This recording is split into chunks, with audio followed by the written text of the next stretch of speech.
Vamos a cambiar de tema. En la Asamblea Constituyente, para los miembros de la comunidad de la diversidad sexual, los derechos ganados por este grupo deben quedar plasmados en la Carta Magna de la Ciudad de México. Estos son los detalles.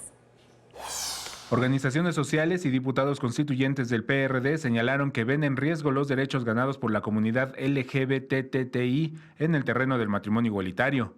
Anunciaron que buscarán que en las discusiones de la Asamblea Constituyente queden plasmados en la primera Carta Magna capitalina los derechos del matrimonio de personas del mismo sexo, así como la eutanasia y el uso de la marihuana con fines medicinales. Que este es un derecho que no es nuevo, que elevarlo a rango constitucional es una acción afirmativa, que es un tema de justicia social, es un tema de igualdad, y que en esos términos es en los que habremos de defenderlo en la Constitución. Por eso la sociedad civil en la Ciudad de México está permanentemente organizada, va a estar el resto de los días cabildeando. Por su parte, el legislador Isidro Cisneros señaló que se trata de una batalla de ideas para la cual se cuenta con los argumentos filosóficos y sociales que permitan ampliar los derechos en la capital.